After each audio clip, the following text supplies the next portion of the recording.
মুঘল সাম্রাজ্যের খ্যাতি বিশ্বজোড়া হলেও বহুবার ষড়যন্ত্রের কবলে পড়ে কালিমালিপ্ত হয়েছে মুঘল দরবার। আজ আমাদের বিষয় সম্রাট জাহাঙ্গীরের আমলে মুঘল দরবারের এমন এক ষড়যন্ত্রের কাহিনী যেখানে প্রধান ভূমিকায় আছেন সম্রাজ্ঞী নূরজাহান। সম্রাট জাহাঙ্গীর ছিলেন মুঘল রাজবংশের চতুর্থ শাসক। ১৬০৫ সাল থেকে ১৬২৭ সাল পর্যন্ত আমৃত্যু রাজত্ব করেছিলেন তিনি। নূরজাহান ছিলেন সম্রাট জাহাঙ্গীরের বিংশতম এবং প্রিয়তমা স্ত্রী। সম্রাট জাহাঙ্গীরের বহু গুণ থাকলেও মদ্যপানে তীব্র আসক্তি ছিল তাঁর। তিনি প্রতিভাময়ী ও ব্যক্তিত্বময়ী নূরজাহানের হাতেই সাম্রাজ্যভার ছেড়ে দিয়ে নিশ্চিন্তে মদ্যপানে ডুবে থাকতেন। অত্যধিক মদ্যপানের কারণে ১৬২২ সালের পর থেকেই সম্রাট জাহাঙ্গীরের স্বাস্থ্য ক্রমশ খারাপ হতে থাকায় সম্রাজ্ঞী নূরজাহানই হয়ে উঠলেন প্রকৃত শাসক। নূরজাহানের প্রবল প্রতাপে মহাবত খানের মতো একজন বিশ্বস্ত এবং দক্ষ সেনাপতিও দরবারে ক্রমশ কোণঠাসা হয়ে পড়তে লাগলেন। সম্রাজ্ঞী নূরজাহানের প্রবল ক্ষমতালিপ্সা এবং স্বজন পোষণ মহাবত খান সহ দরবারের অনেক আমির ওমরাহরাই ভালো মনে নিতেন না। ১৬২৫ সালে সম্রাট জাহাঙ্গীরের বিরুদ্ধে যুবরাজ খুররমের বিদ্রোহ দমন করে মহাবত খান সম্রাটের প্রিয় পাত্র এবং প্রবল ক্ষমতাশালী হয়ে ওঠায় নূরজাহান মহাবত খানের ক্ষমতা হ্রাস করতে চাইলেন। জাহাঙ্গীর তখন গ্রীষ্মকালীন রাজধানী লাহোরে থাকতেন। নূরজাহানের পরামর্শেই সম্রাট জাহাঙ্গীর মহাবত খানকে সুদূর বাংলার সুবেদার করে পাঠিয়ে দিলেন। এরপর নানাভাবে মহাবত খানকে অপদস্থ করার চক্রান্ত শুরু করলেন নূরজাহান। মহাবত খানও চুপ করে বসে রইলেন না। নূরজাহানের সাম্রাজ্যব্যাপী অপ্রতিরোধ্য ক্ষমতাকে নিয়ন্ত্রণ করতেই ১৬২৬ সালে পাঞ্জাবে গিয়ে তাঁর অনুগত রাজপুত সৈন্যদের নিয়ে নিজস্ব একটি সেনাবাহিনী গড়ে তুললেন। ওই ১৬২৬ সালে সম্রাট জাহাঙ্গীর শরীর সুস্থ করতে নূরজাহানের সাথে কাশ্মীর ভ্রমণের প্রস্তুতি নিলেন। মহাবত খান সেই সময় সম্রাটকে অপহরণ করার পরিকল্পনা করলেন। ইকবাল নামা জাহাঙ্গীরের গ্রন্থকার মুতাম্বিদ খাঁ বলেছেন, লাহোর ছেড়ে বেরিয়ে ঝিলম নদীর তীরে বাদশাহী শিবির ফেলা হয়েছিল। নদীর অপর তীরে সেনাদের নিয়েছিলেন সম্রাটের প্রধান উজির আসফ খান, যিনি আবার নূরজাহানেরই দাদা। মহাবত খান খবর পেলেন সম্রাটের শিবির রক্ষা করার মতো বিশেষ কোনো সৈন্য নেই। কুশলী সেনাধ্যক্ষ মহাবত খান তখনই এমন নিখুঁত পরিকল্পনায় চোখের নিমেষে সম্রাটকে অপহরণ করলেন যে নূরজাহান বাদশাহী শিবিরের থেকেও কিছুই টের পেলেন না।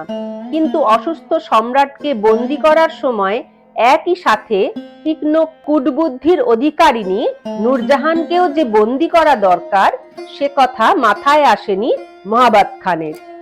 এদিকে নূরজাহান তো আর চুপ করে বসে থাকার মহিলা ছিলেন না। নদীর অপর পারে দাদা আসফ খানের শিবিরে গিয়ে সম্রাটকে উদ্ধারের পরামর্শ শুরু করলেন। মহাবত খান এই খবর পেয়ে সুযোগ থাকা সত্ত্বেও নূরজাহানকে বন্দী না করার জন্য আফসোস করতে লাগলেন। শেষে নিজের ভবন থেকে সম্রাটকে শাহজাদা শাহরিয়ার অর্থাৎ নূরজাহানের জামাইয়ের প্রাসাদে এনে পিতা পুত্র দুজনকে একসাথে বন্দী করে রাখলেন। নূরজাহান ও আসফ খান সম্রাটকে উদ্ধার করার জন্য নদী পার হয়ে মহাবত খানের সঙ্গে যুদ্ধ করবেন বলে স্থির করেছিলেন। সম্রাট কোনোভাবে সে খবর পেয়ে গোপনে আসফ খানের কাছে দূত পাঠিয়ে নদী পার হয়ে যুদ্ধ করতে নিষেধ করলেন। কিন্তু আসফ খান ভাবলেন এ আসলে মহাবত খানেরই কারসাজি, তাই বাদশাহের পরামর্শে কান দিলেন না তাঁরা। মহাবত সব খবরই পাচ্ছিলেন। তিনি নদীর সেতু পুড়িয়ে দিলেন। তবু আসফ খানের সেনারা প্রচন্ড খরস্রোতা বরফ ঠান্ডা জলের নদী পার হতে চাইল এবং প্রবল ঠান্ডায় ও খরস্রোতে প্রচুর সৈন্য ভেসে গেল ও মারা পড়ল। এমন বিপদের মুখেও নূরজাহান পিছু হটতে চাইলেন না। সেনাদের উৎসাহিত করতে হাতিতে চেপে নদী পার হতে লাগলেন। সেই সময় মহাবত খান 800 সেনা ও যুদ্ধহস্তি নিয়ে নূরজাহানকে আক্রমণ করলেন। অবস্থা বেগতিক দেখে নূরজাহান ফিরে এলেন লাহোরের রাজপ্রাসাদে। ইতিমধ্যে বাদশাহী সেনারা শাহজাদা শাহরিয়ারের প্রাসাদে সম্রাটকে উদ্ধার করতে গেল। সেখানেও মহাবত খানের সেনারা তুমুল বাধা দিল। জয় অসম্ভব বুঝে আসফ খাঁ চলে গেলেন আটক দুর্গে। মহাবত খান জয়ী হয়ে বিশাল সেনাবাহিনী পাঠিয়ে আটক দুর্গ দখল করে আসফ খান ও তাঁর পুত্রকে বন্দী করলেন এবং তাদের বুঝিয়ে নিজের পক্ষে নিয়ে এলেন। মহাবত খান এবার নিজেকে সাম্রাজ্যের প্রকৃত শাসক বলে ঘোষণা করলেন, যদিও তা ছিল অল্প দিনের জন্য, কারণ মহাবত খানের কাছে পরাস্ত হওয়ার পাত্রী ছিলেন না নূরজাহান। আলেকজান্ডার ডাউ তাঁর দ্য হিস্ট্রি অফ হিন্দুস্তান গ্রন্থে লিখেছেন, বন্দী সম্রাটকে নিয়ে মহাবত খান জালালাবাদ হয়ে কাবুলে যাবার পরিকল্পনা করলেন। জাহাঙ্গীর নূরজাহানকে চিঠি লিখে জানালেন মহাবত খান তাকে সসম্মানে রেখেছেন, সব ঝামেলা এখন মিটে গেছে। এরপর মহাবত খান নূরজাহানের কাছে এসে যথাযোগ্য সম্মান জানিয়ে বললেন, নূরজাহান যদি চান সম্রাটের সাথে কাবুলে যেতে পারেন, না হলে তার যেখানে যাবার ইচ্ছা যেতে পারেন। মহাবত খান তাকে বাধা দেবেন না।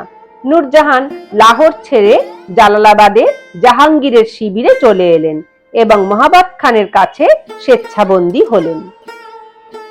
বন্দিনী নূরজাহানকে মহাবত খানের প্রহরীরা নজরে নজরে রাখত।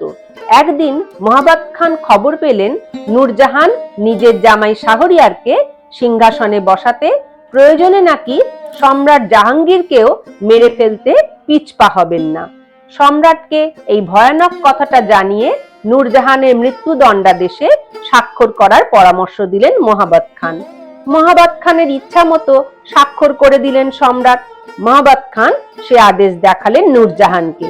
বন্দিনী নূরজাহান বললেন, সম্রাট তো এখন স্বাধীন নন, আমি তার সাথে দেখা করতে চাই। নূরজাহানকে জাহাঙ্গীরের কাছে নিয়ে যেতেই নূরজাহানের দু চোখ বেয়ে নেবে এলো অশ্রুধারা। নূরজাহানের চোখের জল দেখে শুধু সম্রাট কেন, মহাবত খানেরও মন গলে গেল। সম্রাটের অনুরোধে মহাবত খান নূরজাহানের নজরদারি তুলে নিলেন। নূরজাহান তো এটাই চাইছিলেন। ইকবাল নামা ই জাহাঙ্গীর থেকে জানা যায়, মহাবত খান তাদের কাবুলে আনার পর নূরজাহান সারাক্ষণ জাহাঙ্গীরের কাছে কাছেই থাকতেন এবং উদ্ধার পাবার জন্য সম্রাটকে নানা পরামর্শ দিতেন। কিন্তু সম্রাট নূরজাহানের সব পরামর্শ অকপটে মহাবত খানের কাছে বলে দিতেন।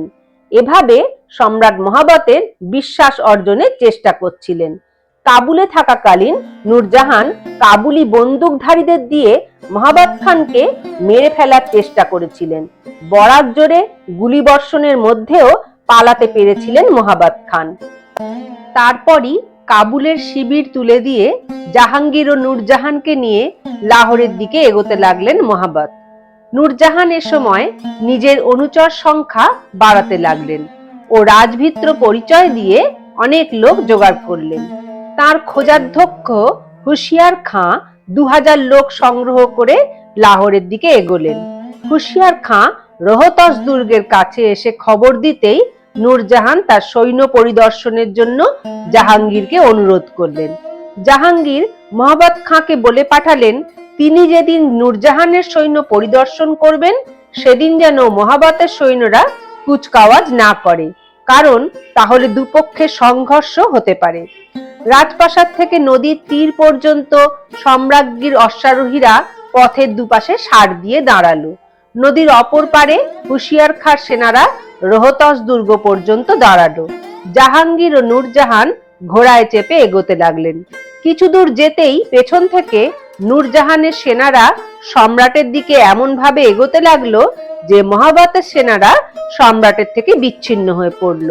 সেই সুযোগে নূরজাহানের সেনারা জাহাঙ্গীর ও নূরজাহানকে নিয়ে নদী পেরিয়ে রোহতস দুর্গে চলে গেল। মহাবত খানের সেনাদের হাতছাড়া হয়ে গেলেন জাহাঙ্গীর। এভাবে বুদ্ধি বলে সম্রাটকে চিরবন্দিত্ব থেকে উদ্ধার করলেন নূরজাহান। সম্রাট জাহাঙ্গীরের আমলে নূরজাহান ও মহাবত খানের মধ্যে ক্ষমতার দ্বন্দ্ব কতটা চরম রূপ নিয়েছিল তা বোঝা যায় নাটকীয়তায় ভরা এই ঐতিহাসিক ঘটনায়।